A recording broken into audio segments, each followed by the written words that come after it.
بسم اللہ الرحمن الرحیم۔ نظم شکوہ جواب شکوہ سے اقبال کے چند اشعار کی تشریح کر رہے ہیں۔ جو تسلسل کے ساتھ دوست ہمارے اس ویڈیوز کو دیکھ رہے ہیں ان کے لیے تو مسئلہ نہیں ہے۔ اب جو شعر آ رہا ہے اسی تسلسل میں آ رہا ہے۔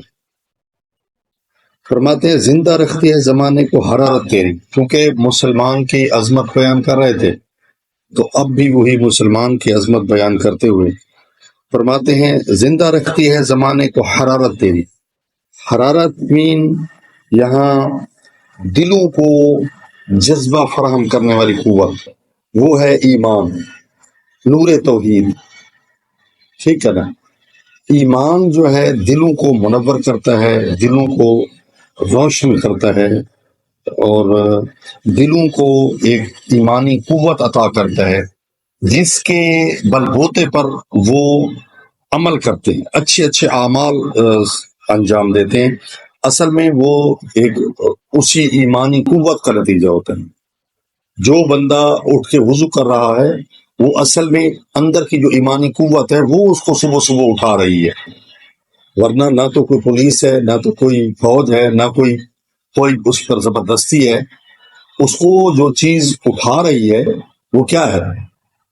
وہ وہی چیز ہے، یعنی ایمان کی حرارت ہے، نور توحید ہے جو کہتا ہے اٹھ، تو اللہ کے احسانات کا بدلہ دے، کچھ جو ہے نا شکر ادا کر، اس کی نعمتوں کا اعتراف کر اور اس کا سلام کر۔ اس نے تجھے کہا ہے کہ صبح صبح اٹھی، تو پھر جب یہ ارادہ کرتا ہے، ایمانی قوت جب اس میں حرارت پیدا کرتی ہے تو وہ اٹھ کر جو ہے وہ طہارت کرتا ہے، پھر وضو انجام دیتا ہے، پھر مصلی پر آ جاتا ہے۔ تو یہ عمل کون کراتا ہے؟ یہ وہی نور ایمان کراتا ہے۔ اسی طرح کسی غریب کی مدد کرنا، کسی کو جا کر صدقہ دینا، زکوٰۃ ادا کرنا، کسی مریض کی عیادت کرنا، اس کی داد رسی کرنا، یہ کون کراتا ہے؟ ایمان کراتا ہے، یعنی یہ قوت ایمانی ہے۔ اور جب کہیں ہم کمزوری دکھاتے ہیں، عمل نہیں کر رہے ہوتے، تو وہ بھی یہ سمجھے عمل میں کمزوری نہیں ہے، وہ ہمارے ایمان میں کمزوری ہے۔ اگر نیچے سے اندر سے سپرٹ ملتی، ایک روح ملتی، ایک طاقت ملتی، ایک قوت ملتی، تو جس طرح جو ہے نا جہاز کو ایک قوت ملتی ہے اور وہ آگے نکل جاتا ہے، تو اسی طرح ہمیں بھی وہ قوت ملتی ایمانی اور ہم اٹھ کر عمل سر انجام دیتے۔ تو وہ کہتے ہیں یہ جو تیری حرارت ہے، تیرے ایمان کی قوت ہے، یہ زمانے کو زندہ رکھتی ہے۔ اللہ اکبر! دیکھیں اقبال مسلمان کو کیا سمجھتا ہے اور مسلمان کتنا پست ہو چکا ہے۔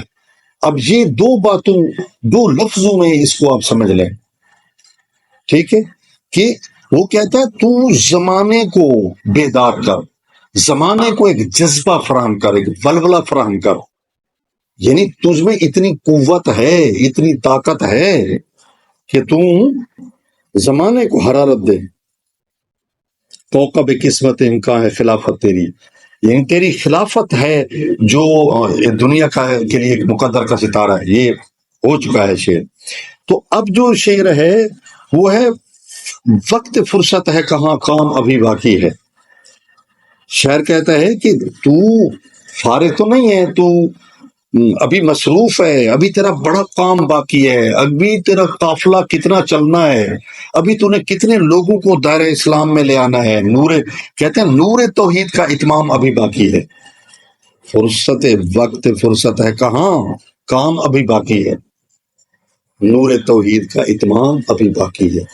شاعر کہتا ہے کہ ابھی تیرا کام ختم نہیں ہو گیا، تیری ڈیوٹی، تیرے فرائض ختم نہیں ہو گئے، تیری ذمہ داری ختم نہیں ہو گئی، بلکہ تو نے تو ابھی بہت زیادہ کام کرنا ہے۔ اور اہم ترین کام تیرا یہ ہے کہ تو نے نور توحید کو، یعنی توحید کے نعرے کو، لا الہ الا اللہ کو پوری دنیا میں پھیلانا ہے اور ان کو کامیابی کی طرف لانا ہے، ان کو دائرہ اسلام میں لانا ہے، ان کو انسانیت عطا کرنی ہے، خدا کا پیغام دینا ہے۔ تیسرا شعر، مثل بو قید ہے غنچے میں پریشان ہو جا، رخت بردوش ہوائے چمنستاں ہو جا۔ مثل بو یعنی خوشبو کی طرح. مثل تشبیہ کے لیے آتا ہے. عادات تشبیہ میں سے ایک ہے مثل. ٹھیک ہے، یعنی کسی چیز کی مانند ہونا، کسی چیز کی طرح ہونا، کسی چیز کی مثل ہونا. شاعر کہتے تو خوشبو کی طرح ہے، پریشان ہو جاؤ، مراد دنیا بھر میں پھیل جا. پریشان سے مراد یہاں کیا ہے کہ تو پھیل جا. جس طرح پریشانی کی خبر پھیل جاتی ہے زمانے میں، خدا نہ خواستہ کسی کا ایکسیڈنٹ ہو جاتا ہے تو وہ خبر پھیل جاتی ہے. اس طرح کسی کی موت کی خبر چلتی ہے تو وہ خبر پھیل جاتی ہے. کسی کی کوئی مصیبت، اس کی خبر پھیل جاتی ہے. تو شاعر کہتا ہے کہ تو جس طرح پریشانی پھیل جاتی ہے، اسی طرح تو دنیا میں پھیل جا. غنچے میں قید ہونا مراد صرف اپنے خاص علاقے ملک تک محدود رہنا. رخت بردوش کندھے پہ سامان رکھ کر مکمل تیاری کر. ہوائے چمنستان یعنی باغ دنیا کی فضا میں تو پھیل جا. تو مثل خوشبو ہے. جس طرح خوشبو تھوڑی سی لگاتے ہیں، لیکن جب ہم مجمع میں جاتے ہیں تو ہر شخص کو وہ خوشبو جو ہے محسوس ہوتی ہے. یا بس میں تھوڑی سی، جہاز میں تھوڑی سی وہ خوشبو پھیلاتے ہیں تو وہ ساری پھیلتی چلی جاتی ہے. تو اسی طرح تو مثل خوشبو ہے اور تو پوری دنیا میں پھیل جا، دنیا کے باغ میں پھیل جا. پوری دنیا کو اپنے ایمان سے، نور ایمان سے اور نور توحید سے منور کر دے، معطر کر دے. معطر یہ لفظ زیادہ خوبصورت ہے. معطر کر دے.